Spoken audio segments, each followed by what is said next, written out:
We are back, and Rem and I are watching the Rising Stars game, watching the introductions. And Game two Team Pow, could that be a playing team if they were a real team? in the I East or the we West? For real, probably the East. And you got Wemby, Brandon Miller, Pajemski, Jaime Jaquez, Jabari Smith, Cason Wallace, and Bilal Coulibaly. And besides Coulibaly, all of those guys are starting for teams that see themselves as playoff teams. Like these are all like rotation pieces or more on, maybe not the Spurs, but Spurs, he is the best, definitely the best, in my opinion, best rookie out there. But besides Wemby and like Koulibaly, who can still, he's also a freak of nature himself. Besides the two French guys, former teammates, um, this rest of the team is all, rotation guys on contending teams. So I'm really excited for this game. I think they're going to beat the brakes off of this G League team. And it's going to be, I don't be surprised if it's a blowout in the final two. And they've got Pajemski. Bro. Pajemski, it looks like Pajemski's going to start. So Pajemski, Wemby, Brandon Miller, Jaime Jaquez as a four, as a crazy foursome. Pause. That's crazy. That's wild. Have you seen the Brandon Miller numbers lately? Yeah, he's been cooking lately. Isn't it like 16 and 5? What is it? 16 I think better than that. 15? I think let me look up like the last 10 games for him real quick, because it wasn't just the scoring either. The percentages looked really good. Yeah. We need to go back and redo our Rising Star draft and put Brandon Miller in it. But amongst rookies as well too. I mean, the thing is, he'd been playing well amongst rookies all year. Yeah. But now the leap is jumped up even more than that. So this is the last 15 games. So a pretty good stretch of the season anyways. 22 points a game, 48-38 percentages, 48-38, 88. 21 a game, second amongst rookies over that stretch. Let me go last 10. I think it's even better probably over the last 10. I want to say last 10 he was pushing 50, 40, 90. Yeah, last 10 he's up to 23.8 points a game, 48, 41, 88 shooting splits. Okay. 23 points a game, most amongst rookies over the last 10 games for Brandon Miller. Shout out. No, he's been cooking. He's been cooking, and I'm excited for this game as well because we get to see some players who we're not really watching. Mattis Bazulis and Imani Bates is someone didn't get to see as much as well. But Wemby starts off the game cold. Draining away. So he just a reminder who's the best player. Was that on Holland? I don't know. Ron Holland is another player in this upcoming draft. To watch out for. So there's a couple players who are going to be important and not so loaded draft upcoming, but important. I know this is actually a game that people are going to have to pay attention to because of the G League guys. Unfortunately, Imani Bates is going to take all the shots, but it'll at least be nice to see Holland running out there against Wemby. Yeah. No, I'm really excited. But that's not the only NBA thing going on. There's still other stuff happening. Man, the G League team is looking like a G League team. They're on the beginning of the developmental team. Hey, believe. Oh my gosh, the NBA guys were actually trying to like destroy him right now. Do you what you had? As you know, Rem has great segments, and sometimes we need them to explain them. Sometimes I can figure them out. Sometimes I need them to explain them. So what's this tech summit? Is it the event that happened? I didn't see. Oh, the NBA Tech Summit? Yeah. So they did this. Talking about the LED courts? They did that this afternoon. Yeah. Oh, yeah. We mentioned that earlier. We're actually getting back to something that we're saying we'll get back to. I feel like we don't really ever. we never follow. AI. AI had a. Do you have the video? There's a video. Oh, well, here, I can share it. I have it pulled up. Wait, MB, what? I'm not going to say it. What? So the NBA this week, or today, I guess if today we're recording this. When you're listening to this, Friday afternoon, they had the NBA Tech Summit. They were revealing some stuff with NBA. They called it NBAI. So obviously the big focus of the tech conference. I mean, it's the big focus of everything in tech right now. Everything, yeah, is AI. AI. And I don't know all the details that they were talking about, but they at least had this little clip to kind of show what with your boy they could do. Of course, they had Wemby there to show it. They had to have the face of the league at the conference. I mean, they had to have people watching it. Wait, no, because Scotty Barnes isn't there. What are you talking about? Face of the league. You're a bit of a hobbyist yourself. To me, I often think the NBA is like a great movie. By the way, what's your favorite basketball movie? I like that French movie Hoosiers. The coach kind of reminds me of Coach Pop. You know what? Let me try it myself. Okay, go for it. NBAI. Play Hoosiers. Peut-être que tout le monde avait raison. Peut-être que nous ne sommes pas à notre place. On les aura, les mecs. Oh, is it French? That's hilarious. That's actually an American film. Parts of it. This is just them. It's based in Indiana. Parts of it were filmed right down the street here. Top. This really has nothing to do with it. Definitely French. No, this part coming up. I'm a fan of Spider-Man. Not Adam Silver struggling to do the routine. Adam Silver, get your lines out. Well, NBAI is new, but we'll try. So, NBAI, show me the Pacers game as if it were a Spider-Man movie.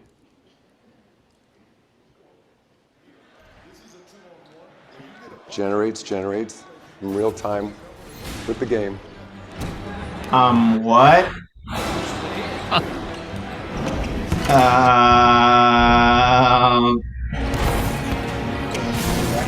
Nah, bro.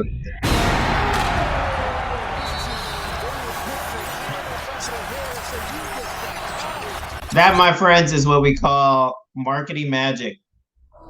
Bro, how is Miles Morales?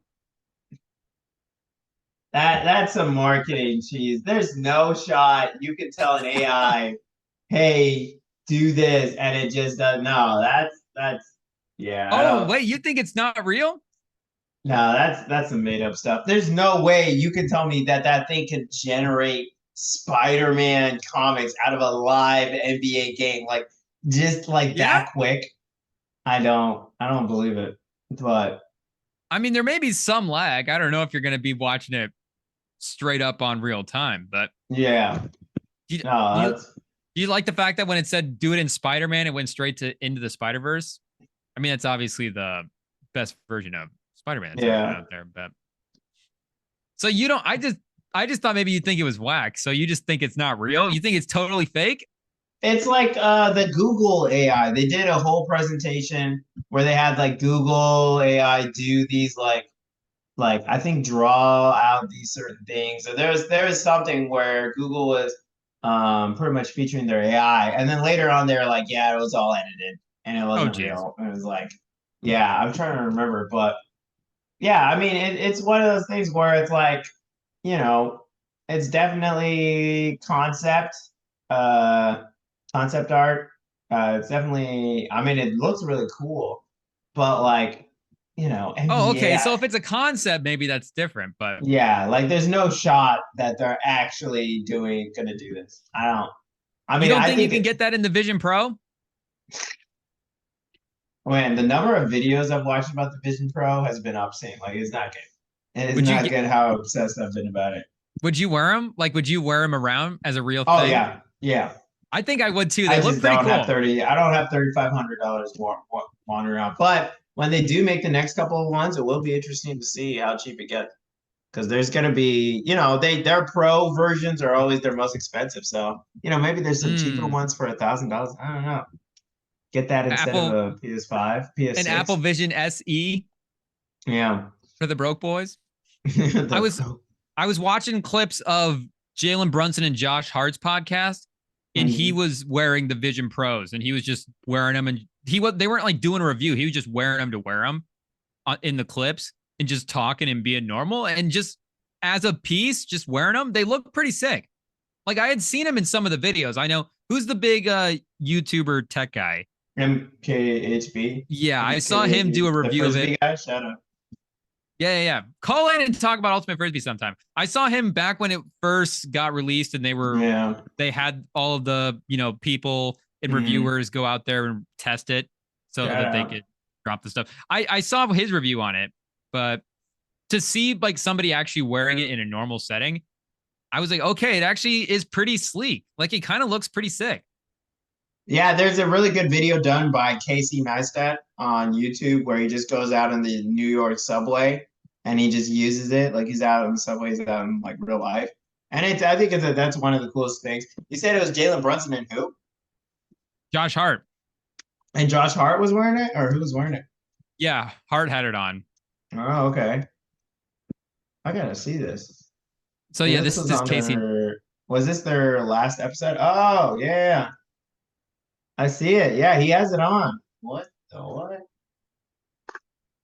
Yeah, look at Neistat just walking around New York City and just has a YouTube video going. I mean, that's pretty sick. And the thing is, it doesn't look that bulky. Yeah, no, it's heavy. It's heavy. I've heard the main issue with that one band around there is that it's like a lot heavier and it rests just on your eyes. And it'll like sag and it'll hurt. So that's one of the main drawbacks on top of it not really being a shared experience. It's just one person. But there is an additional strap that can go above your head and like, be on there. So there's one on the back, one on the top.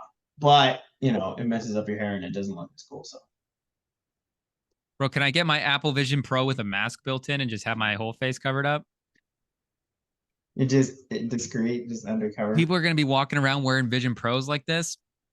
It also shows only half of the color that a human eye can see. So it's not, it's not as colored because it is like cameras. Yeah, it is cameras showing on a screen. Like it's not, quite see-through.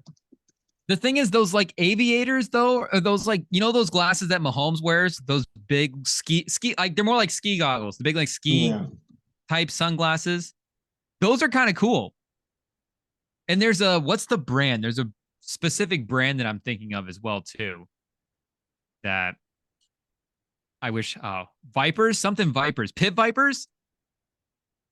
Pit Vipers. I'm double checking. Not the actual snake. Yeah, I think Pit Viper glasses are the ones. Like those are pretty sick, and those are not like glass. They're not like glasses that you have on. So I know people are thinking like long term, are they going to sleek it down and make it look just like a normal pair of glasses? But those like, again, bigger, goggly, thicker type stuff. It's not a bad look. I could see it catching on as like a thing. Because again, the Pit Viper stuff was popular. Maybe that phase already happened, but if it's in the DNA, yeah, these are the ones I'm thinking of. Maybe the Vision Pros look more like Pit Vipers and they do like normal prescription glasses. Interesting. It will be interesting to see the next versions if Apple can hammer out getting those eyes on the screen, because right now they're really hard to see, especially with the reflective glass, and you can't really see it on there. So that'll be another thing that will make the future ones, I don't know, but like looks creepy or. And unfortunately, Team Pow is getting kind of cooked by Team Shrimp. The G League team is doing work. What? They're up by 7. Stop watching for like 5 seconds. Bro, you're the good luck? Oh, Brandon Miller's fireball. Maybe the NBA guys think they're too cool because the other Ignite guys are still playing for draft position, I guess. True, they have something to prove. Dollars could be on the line, yeah. These guys have a chip on their shoulder. Matisse is out for revenge. I didn't think about that. That's kind of not fair. An angered Matisse versus a chilled out Wemby. I mean, it's close.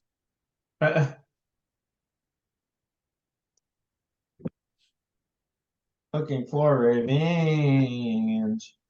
I'm trying to pull it up right now. What else do we have on the old rundown? We do have the rumors floating around.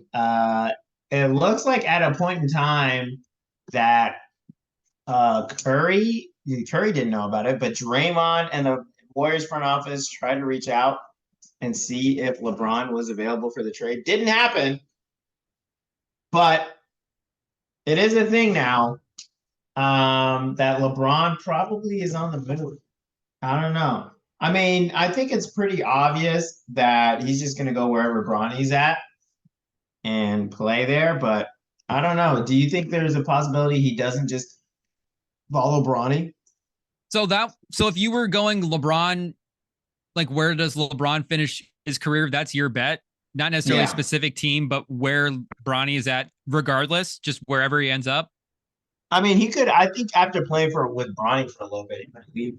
But I think at least his next team from LA, his plan is to go wherever Bronny is, and I think he has doesn't he have a player option? So maybe at the end Bronny of this season, or no, next season. Sorry. I thought so this season. Yeah. So I think double check. If he could probably go back 1 year to the Lakers if his son is going back to college, which he might need to get a decent position, but in the draft. LeBron has a player option at the end of next season. Oh, okay. For $51 million. I don't know. I actually don't really know what he would do there. He could just want to trade, so has to get out. Pull KD Suns. Why do these teams likes dropping rebounds? Hold on to it. Wemby's bringing the ball up the court though. Oh, a Wemby lob to Casey Wallace. That is a perfect example of the modern NBA. Honestly, a 7'3" guy brings the ball up the court and throws a lob to 7'3" is an understatement. 7'6". Yeah, I heard 7'5". Yeah, Casey Wallace. Well, Casey Wallace, did he make it? I didn't look like it. No, he missed. Hawk is based. Oh my gosh. No. Yeah, no, this game, I don't know. The what's their face? Powell better stop playing around. It's not a time thing, it's a score thing. Okay, wait. So if LeBron is going to leave then to play with Bronny, does that mean the Lakers need to either prioritize getting Bronny at some point, or do they need to actually see what kind of value they could get for LeBron? Because the thing is, teams are calling now. I think they said the Warriors called, but the Sixers also called. Yeah. I'm pretty sure Stephen A called on behalf of the Knicks at some point. So people are on the phones. Wemby giving up another rebound? Yeah, no, it's serious. And it's what could the price be for LeBron? What could it be that you could get for him? And if you're the Lakers, you kind of have to listen to those offers. Just because of oh my gosh, what banana. Just because of he's probably going to leave at some point. From pods to lob. Yeah. And that shout out. Also, but and imagine if Pods and Wemby played together. Okay, now let me lock it. And he's probably gonna leave at some point, and you can get a king's ransom for him.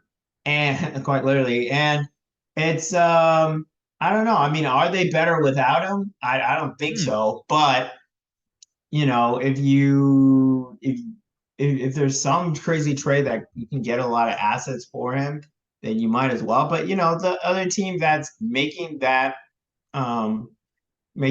trade is also not dumb and also knows that he could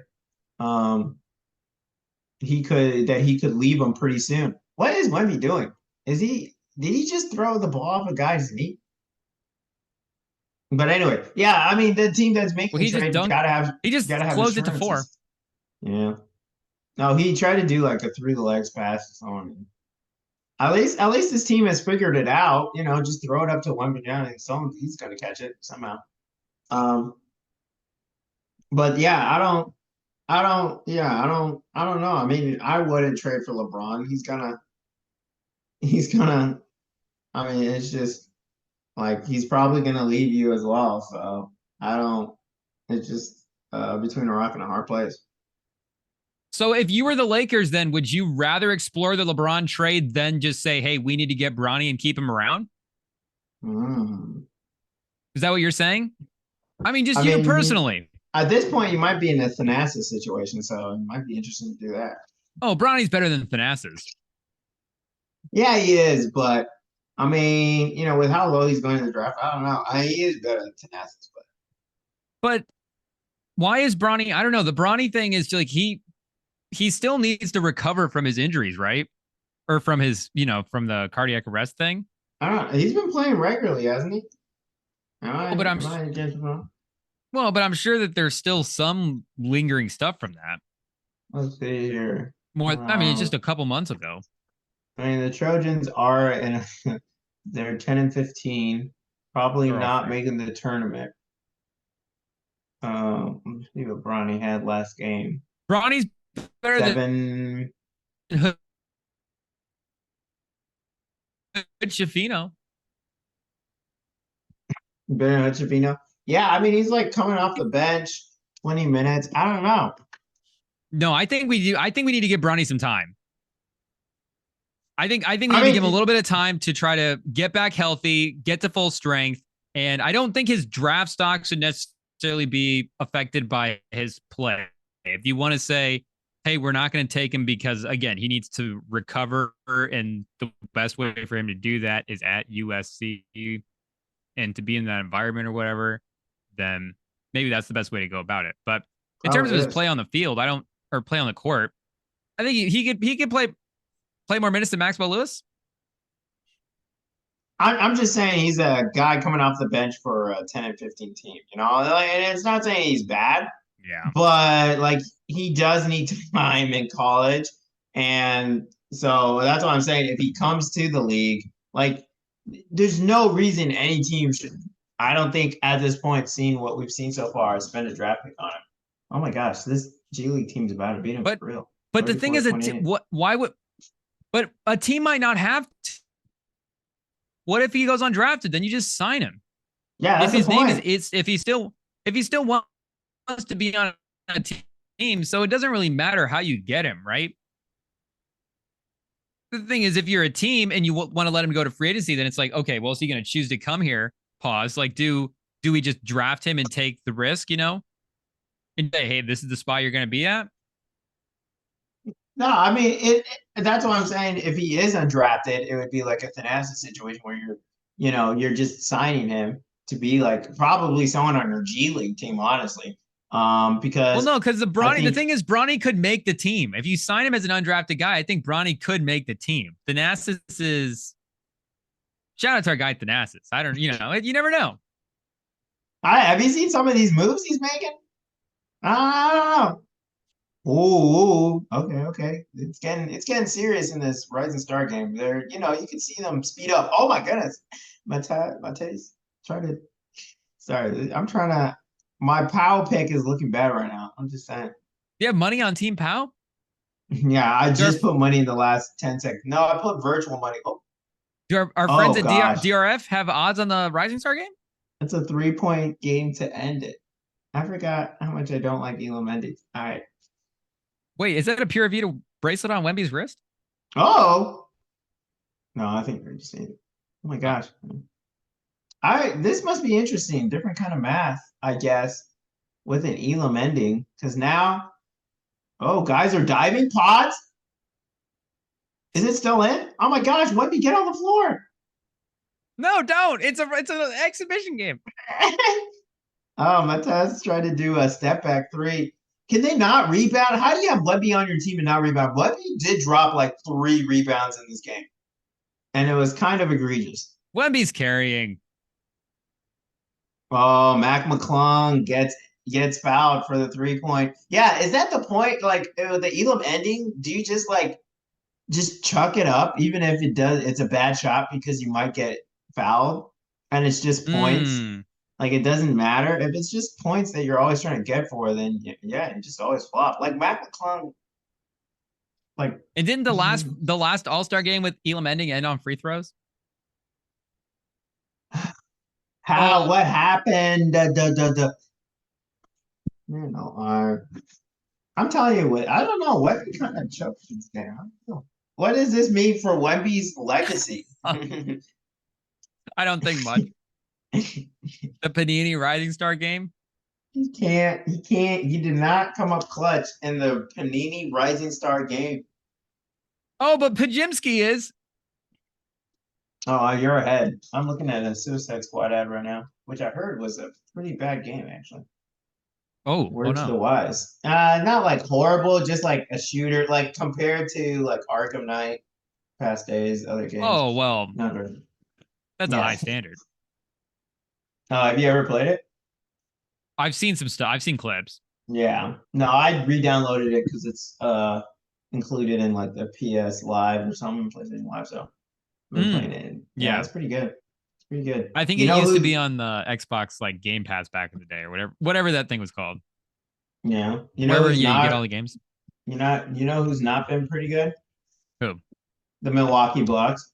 Losing last night to the Memphis Grizzlies, who I'm pretty sure had more than a starting 5 injured on their team going into the break. So looking at who played for the Grizzlies last night, the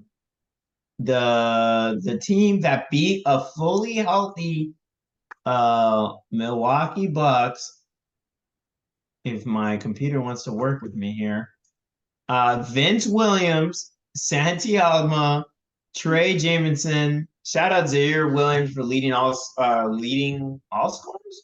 No, leading Grizzly scorers with 27 points, 27.44. Jordan Goodwin and Gigi Jackson also tied for 27. Lamar Stevens with 13. Yeah, there's no shot. There's just no reason this team should have won.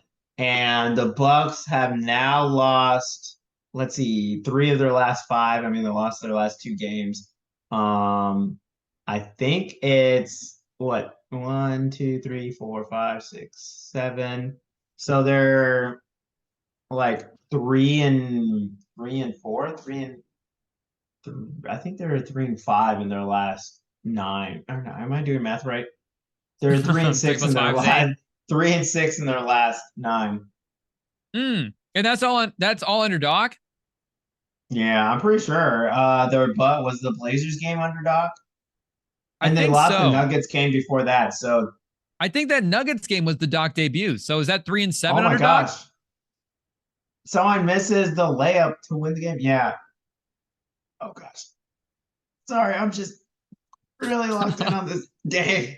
The Nuggets game I'm pretty sure the Nuggets game was under Doc.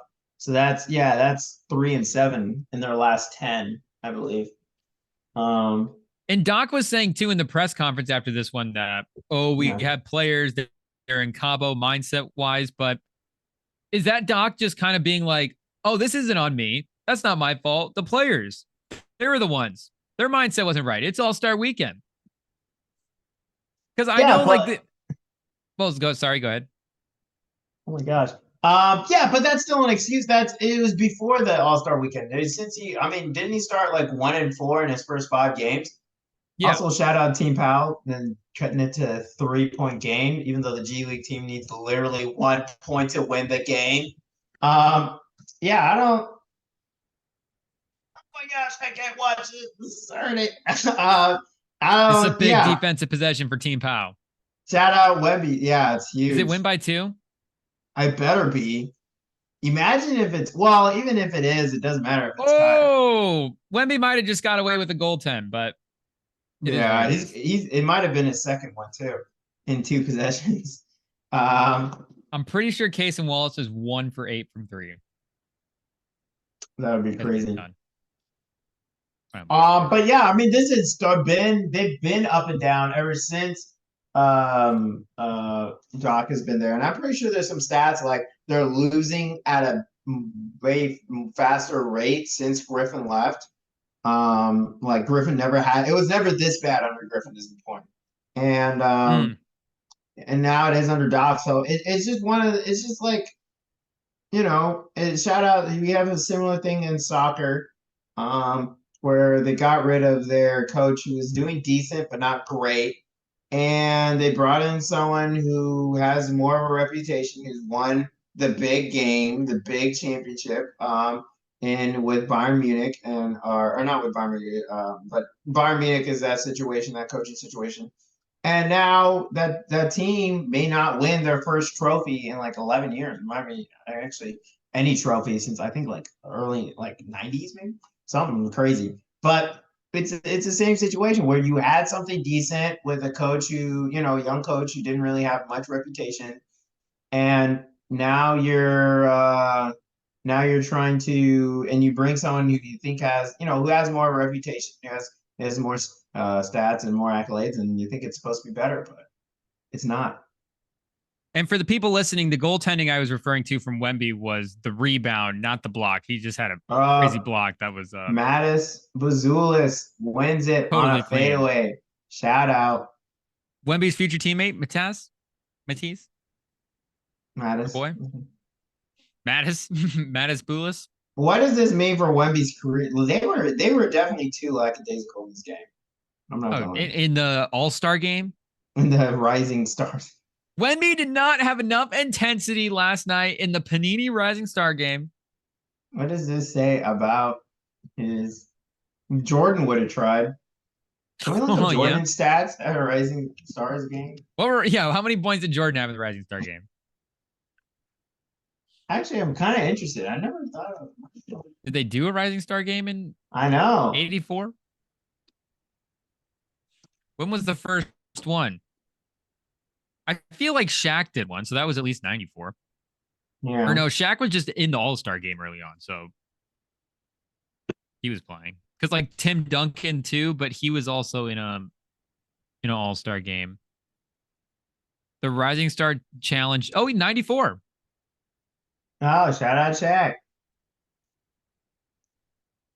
So yeah, I think that was the first Shaq year. Penny Hardaway was the first MVP. Shout out. Oh, that's too bad. Yeah, 90. Oh, wait, 94. Yeah, 94. Up in Minneapolis. Penny Hardaway along with... Wait, which team was Penny on? But Jamal Mashburn. Oh, Penny, Sean Bradley, Nick Van Exel. Popeye Jones? Who's Popeye Jones? Oh, shout out. Is Wemby doing anything else this weekend? Is he in the skills challenge? He's in the skills challenge too. Okay. So we'll see him again. I think he's also in the All-Star game. Which? NBAI is not going to put him in there. Can NBAI clone Wemby into the All-Star game for me? It's like NBAI make this game versus these two teams against Prime, Jordan and LeBron. I don't know. Wemby, or no. NBAI, put Prime Jordan into this game. And Wemby. Like, it's just crazy to think that they really said, yeah, I don't know. I'm really excited to see though. Hopefully it works. Hopefully it works that well. NBAI, add 20 pounds to Wembanyama. You wanted to talk a little bit about Clippers with Harden. I know we mentioned last week that was probably the best trade near the trade deadline. Well, wait, I want to ask you one more thing about the Bucks as well, too. Do you hold any of this against Giannis? The struggles? I mean, yeah, I do. I mean, he did rock the boat with that New York Times article, which shout out to us. We were one of the first people to call it. Just saying, listen to this pod. It is what it is. I knew that was a big moment in the NBA world. And, anyway, but so with him rocking the boat like that, it made a team that barely had any depth have even less. And then you got rid of your identity as a defensive team, as a team that, you can switch all these guys. You can have this defense. And now you have Dame, who is a good scorer. He is one of the better scorers in the league, but his defense is still atrocious, and maybe it's a little bit better on this team. But, now with trading Drew, now you traded your one piece that, could have been used for a younger player. And instead you brought in an older player. So now you're relying on, Malik Beasley and Jay Crowder as, every night guys. And that's a tall order for a championship team. And I do honestly think that this team, I I kind of hoped that they would be better with Dame, but I don't know. I don't know if I can definitively say that they've been a better team with Dame just because of their record, and their defense has been worse. And well, at least when you have Drew there, you have an example of great defense. You know, you have someone who's hustling and at the very least leading by example. I don't know how vocal Drew was in the locker room, but you know, you have someone hustling. Now, without him, you have, you know, Giannis, who, you know, may take a playoff here or there just because of the ridiculous scoring output that he has. You have an aging Jay Crowder, an aging Brooke Lopez, whose job isn't really perimeter defense, it's to sit in the paint and be that wall. And then you have Malik Beasley, who's bouncing around the league. You know, it's Bobby Portis supposed to be your, you know, your defensive bedrock. You know, so besides Giannis, who, you know, he doesn't. He's made it clear he doesn't want to have to carry the load, and you know he hasn't had to lately on offense. But on defense, you know, having Drew there now, defense is their weakness. You know, it's kind of like the Chiefs. We used to have, you know, their defense be their weakness. Now it's their offense. Now they have Mahomes there, so you know it's not too much of a worry. But it's the same thing with the Bucks. The defense was their strength, and now it's their weakness. And that's what Doc was supposed to come in and do. And I don't know if they're in growing pains right now. You know, maybe Doc is getting into the groove of things. But yeah, I mean, they've just been average, you know, and for a team that has championship expectations, you can't be average for this long. I mean, they're going to keep falling, especially with the Cavs. Surprise, did the Cavs pass them yet? I think, are they? Yeah, I think so. I do think. Yeah, they did get lucky that, well, now hopefully Embiid comes back, but they did get lucky that Embiid was hurt, because I wouldn't be surprised if the 76ers catch up. And the Knicks very well, you know, they're on a 4-game losing streak right now, but they're still right behind them. But they've been hurt. A couple wins back. Yeah, and they've been hurt. So once they get healthy, once the 76ers get healthy, I could see this team fall a bit here in the East. But the thing is, they are third right now in the East. They have 35 wins.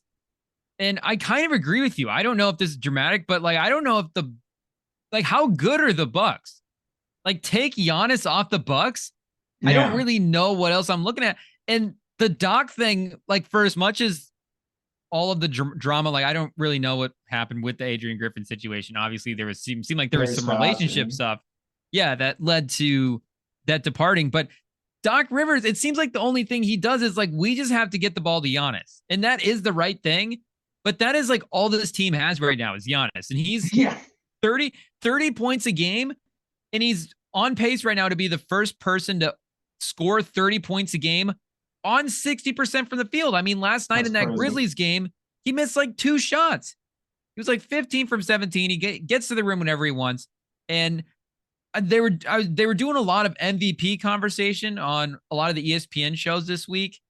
And Giannis seems like a lock to be like in the top 3, but Giannis is a lock for number 3 on the ballot. It seems like right now, from the vibes of all the voters, but I don't this team is overachieving because of Giannis, but it does feel like people, like you're saying, are kind of also holding the fact that this team is not overachieving as well against Giannis. There's a weird dynamic here, because I kind of look at the team around him and go, this is not a 35-win team. I think Giannis is like carrying this team to all the success of this team right now. And Dame has had some good offensive night as well too. And he is an all-star. You know, whether or not he's a starter is a different thing, but still a high caliber level of player. But he's been up and down in the regular season. And like you're saying, the defense has been a liability. And it's just like the MVP. I don't know if, again, he's like third in the odds as well too. So everybody is obviously respecting Giannis for MVP, but he is having another just absolute, like, we should be like, why can't Giannis win the MVP? But there is like a collective, the Bucks need to break through this last sort of step. And it's like, I don't know if this is Giannis, if this is Doc, but I mean, the season he's having is fantastic right now. And it just feels like people are kind of, it feels like it's kind of going under the radar against some of these other seasons. And like Shea, for example, is higher than him in some of the advanced stats. I know Luka's up there as well too. So, you know, there's a couple of guys, but it just feels like Giannis is not getting enough love. And I feel like he is actually But I feel like this Milwaukee team is actually kind of over, like their record is an overachieving record, and that's because of Giannis right now. Yeah, no, Giannis is definitely carrying this team, and yeah, I think he should be in that MVP consideration. And shout out, speaking of MVP, shout out to Micah Parsons, leading Club Shannon to that win. 37 points, 16 rebounds, 3 assists, and 4 steals. Only other player to be even close is Dylan Wang with 18 points. So what did Tristan Jazz have? Puka Nacua, 15, 4, and 4. On Team Stephen A, T-Jazz, 27, 10 rebounds, 6 assists. Combined for 58 points with CJ Stroud, who led the team in points at 31 and 9 rebounds. Yeah, shout out to him. But yeah, looks like Micah Parsons, he was talking a big game on his pod and he backed it up, leading Team Shannon to the win. And wait, how many total points again for Parsons? He had 37. Oh, okay. So he led everybody. Yeah, no, he led it all scores and like 16 rebounds with that. A couple assists sprinkled I think it's safe to say that if you have an active NFL player in the celebrity game, he's probably going to win MVP because DK Metcalf won it last year, and now Micah Parsons this year. Yeah, and if it wasn't Parsons, it was going to be Stroud. Players led all scorers. Not to interrupt you, but yeah, they both led all scorers. Do we have to ban active NFL guys from the celebrity game? It might be too much. I mean, like, are they celebrities? Like, come on now. Like 30, come on, Micah Parsons. Like, he is famous, but like, come on. That's not the point of the celebrity game. Exactly. like, if you're gonna put another professional athlete in there, like you need him to go up against Ohtani and Mike Trout, not Dylan Wang. I know. It's crazy, man. Yeah, it's not fair. You got Lil Uzi Vert trying to stop Micah Parsons. It's just not gonna happen. Exactly. It's always that huge athletic guy, but yeah, shout out Micah Parsons cooking. But yeah, I think with the Bucks, and I mean, you're right. It's Giannis, but the thing is that when you have a player who has to put up crazy points like that, that is not winning basketball. When you watch the Nuggets, so in the playoffs and even in the regular season, most of their losses, a good chunk of their losses, is when teams just make Jokic score and have him score. Because when you have one player who's doing everything and he's doing all the scoring and stuff, the other players, it's just generally, there's less chemistry. They're not going to try as hard. And when you do need them to score, they're cold and they miss and stuff. So it's just one of those interesting basketball principles that, it is strength in numbers. You do need multiple people to score. You do need to spread the love and have them all score, because only having one it's usually a recipe for losing in the NBA. Yeah, the Giannis paradox is definitely strange right now. Like the newness with SGA, but all these teams, I just think they're better teams. And like I just would rather the Thunder, obviously around Shea, much better team. Maybe like even the Cavs around Mitchell, that's Garland and Mobley. The Mavs, would you rather have the Mavs supporting cast or the Bucks supporting cast? Ooh. Maybe Daniel Gafford with Giannis is not a Kyrie, great fit. Or are we including Kyrie? Yeah, Kyrie. Okay, so Dame and Kyrie. No, you they cancel each other out. Yeah, no, I was just thinking of okay. Mathematics. Yeah. I mean, both same player. Yeah, I mean, both really good offensive players, but can be exploited on defense. I mean, Kyrie's probably better than him on defense, but that's a yikes. Looking at the Mavs, so that means PJ Washington. Now the Mavs did just recently reload. They did recently get guys in the trade. Gafford, he's been huge for them. PJ Washington, Josh Green, someone these last couple of years has been, good minutes. Tim Hardaway. Yeah, I mean, it's still pretty close. I mean, if you're like, if Chris Middleton's healthy, he's playing. Brooke Lopez. How big of an if is that? But yeah, exactly. Are you taking your chances? I mean, Lively's on this Is that like team plus too. 350? Yeah, I don't. I mean, I would take the Mavs starting cast, but the other team isn't that bad. Okay, let's go. Let's go through it quick. How many teams would you take their cast over the Bucks? The supporting cast. I mean, you're taking the Celtics, obviously, no doubt. Obviously. The Nuggets, let's pull up the standings. Yeah, Nuggets. Timberwolves, Towns, Gobert. Yeah, I mean, you're taking the two top players. Yeah, Clippers for sure. Take the best player off the team. Edwards for Giannis, and then swip. Yeah, I mean, I think it'd be like the top.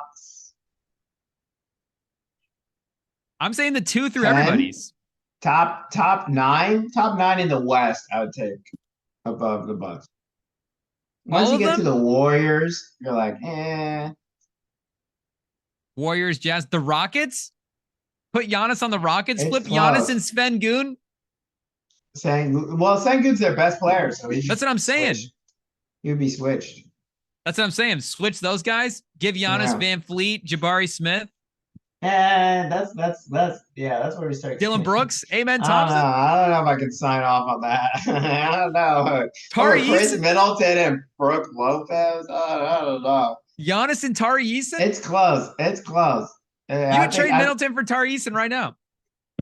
I don't know about that. And then in the East, I'd probably go down to like the Bulls. Yeah, the Bulls Hawks are the top 8 again. I mean, good teams. Yeah, there's 18 teams. Yeah, I guess 17 teams where I'd rather more than half the league. I'd rather have their supporting cast than Bucks. That's what I'm saying. So I think Giannis, just a numbers case, I'd be like Giannis might be the MVP of the league this year. The Bucks are the 3 seed. Yeah, and comparatively here, they're top 7 team.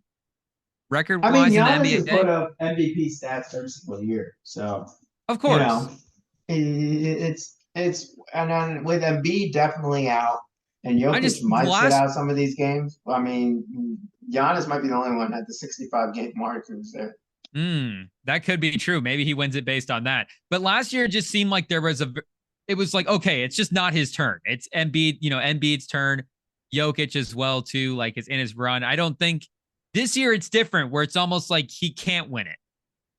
He's going to be on the ballot, but he's not going to actually win the MVP. Is the vibe I'm getting right now. Like I think both Jokic and Shea have higher odds than him. Last time I looked, he was number 3. But like the guys below him, like Doncic, I just think has a better shot at getting MVP.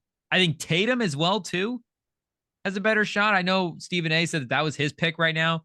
And I think 50-1 when they were doing the show, the value is obviously probably better value. But for me, I just think the Giannis MVP case is just like, I think he's just carrying this Bucks team. And the Doc Rivers thing, I don't know how to hold that against him or what else the team is doing this year. But I think that's really going to hurt this team. I don't think this team's going to win the East because of what, just I don't get the vibes. And then the defense, they're going to have to turn this around in the playoffs. It's not. Yeah, they're not a buyout guy away. No, this is not a buyout team. It's just, I think it's really. I mean, this team doesn't know. I don't know if they know if they can trust each other, because now Giannis has gone into that LeBron-led GM space, where if he doesn't like you, he could trade you. Yeah. It's no longer this fun guy from Greece. He's just loving being here, and it's all fun time. No, if he gets a little rowdy, they're gonna trade you. And when you have the head coach traded, I think again, here we go. Samson conspirator hat, metal hat, but hey, look, it might have been right with Bob Myers. I stand by that. I think getting rid of Budenholzer after his brother died rubbed some teammates the wrong way. On top of getting rid of Drew Holiday off of one interview, I think they realized, Giannis is kind of all business. He kind of just doesn't care, because to sign off on having the coach fired after such an emotional time, and after you won a championship, to not be loyal to that coach. I mean, you look at other teams, at least they're loyal to the guy who's won them a ring, who's won them a championship. And stuff would never get this bad under Budenholzer. If they kept Drew Holiday, it would have been this bad. And you know, you look at like the Warriors. You know, are they getting rid of Kerr after that 2016 loss when they're 73-9? You know, you look at these other dynasties, other teams, and they just keep their head coach. You know, you lose, stuff happens, but you keep your head coach. You fight through it, and you know, you look at other interesting teams. You know, like the Suns. You know, they kind of fall apart because Chris Paul goes downhill.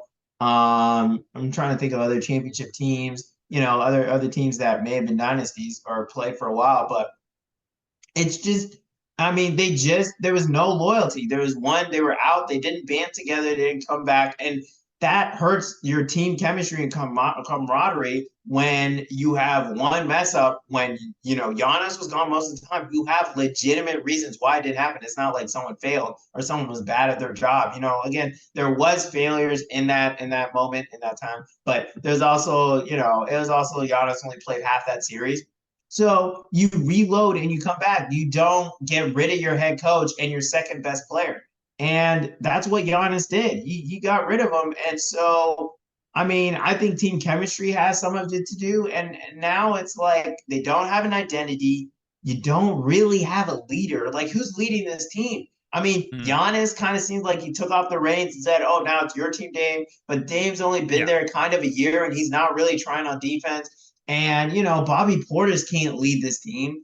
And now you don't even know if Giannis is even fully committed to this team. So, you know, you got all this while they're still third in the East. But in terms of them kind of seeming like they're wandering in the middle of nowhere, losing to the Grizzlies with that many players out, that's unexcusable. You can't do that. you can't do that. Like, dude, that's a G League team. Williams. You can't do that. So that clearly shows that there's some serious issues with the Bucks.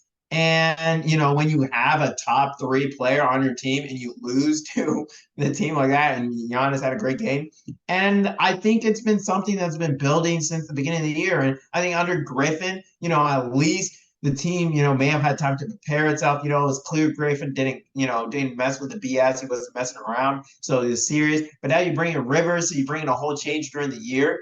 And now it's like, oh, now a coach, they've had 3 coaches in like how many months? Like, they keep flip-flopping. And probably 12 months. Yeah, and probably a big reason of it is Giannis. There's no way Giannis wasn't okay with it. So it's just the other players. Now, can your players really trust you? Are you really a family? Are you really a team? Or is it just a business? And so that's what sets the good teams from the great teams. And the Bucks are slowly becoming from a great team to a good team.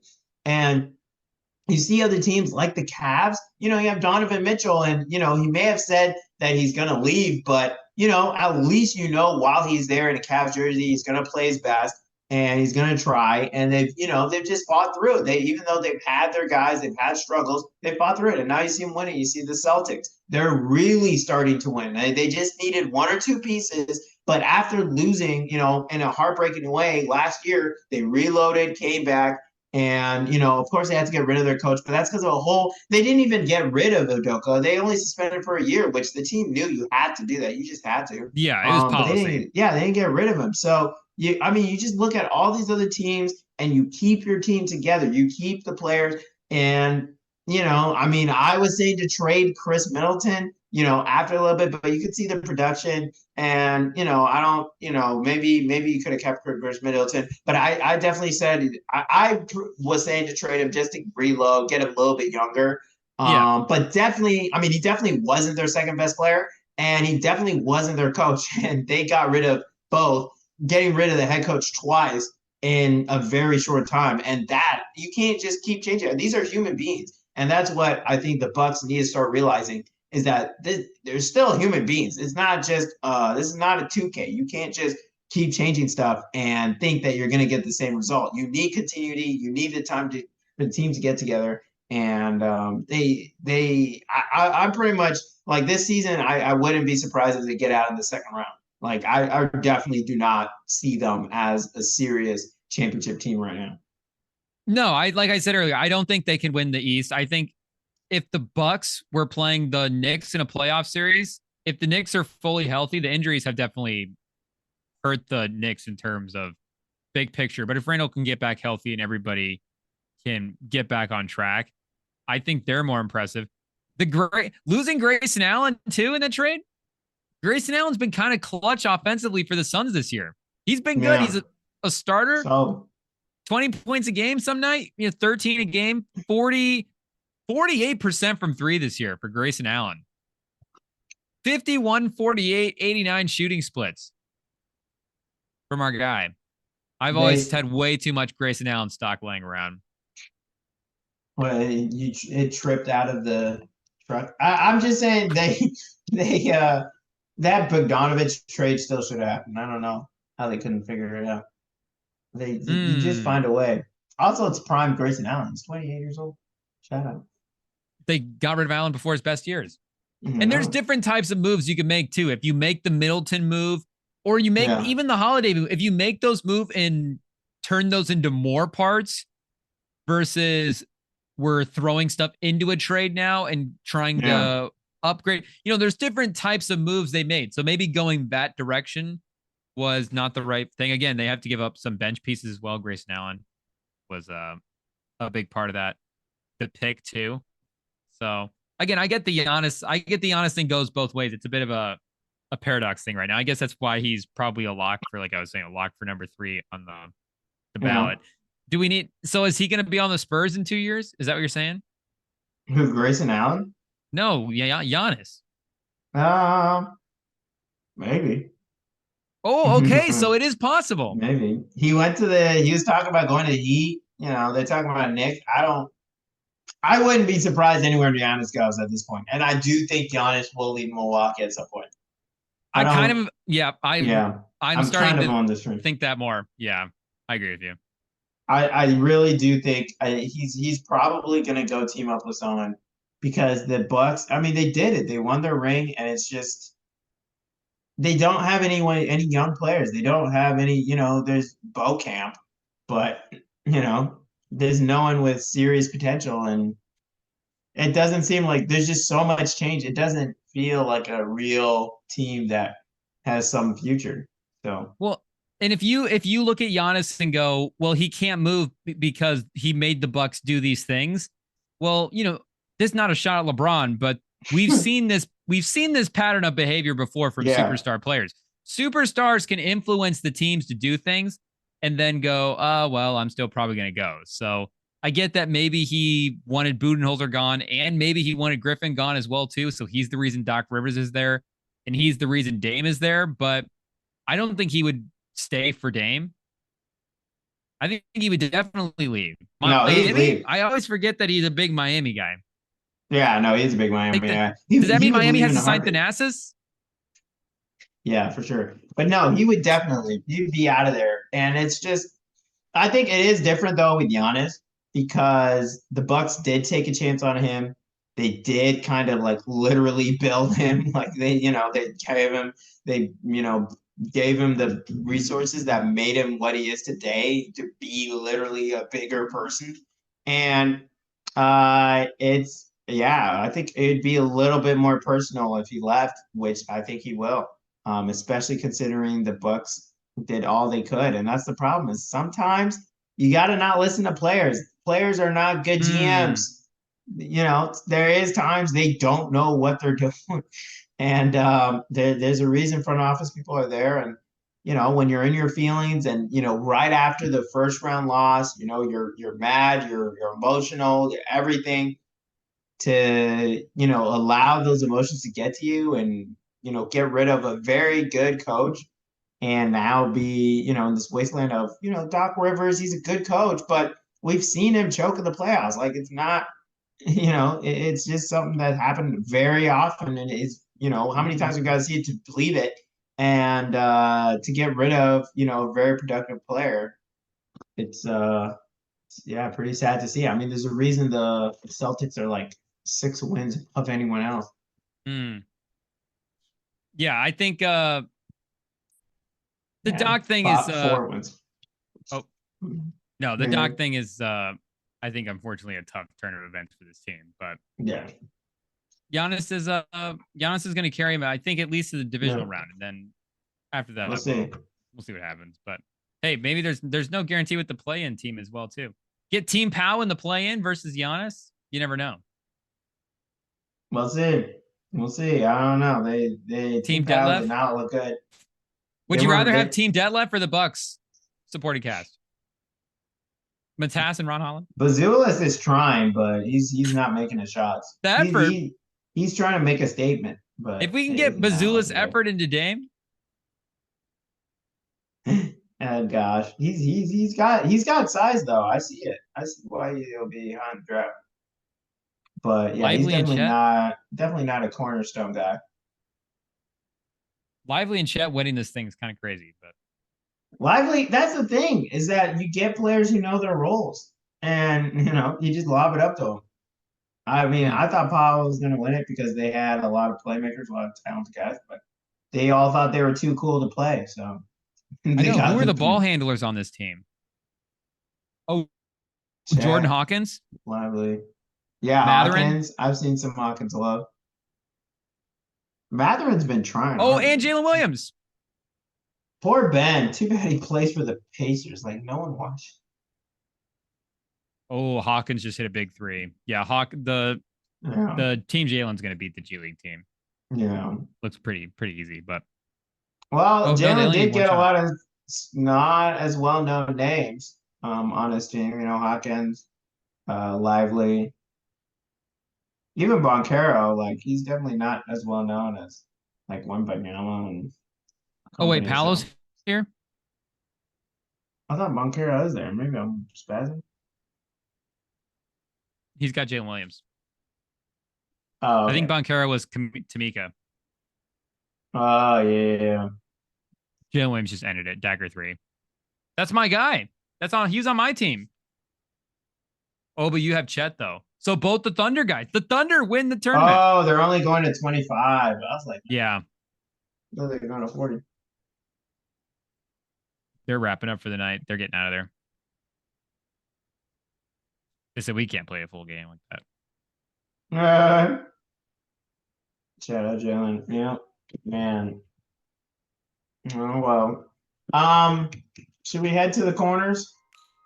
Can we talk about Caitlin Clark quick? Yeah, that can be one of the corners. Yeah, we can make that a corner. News corner.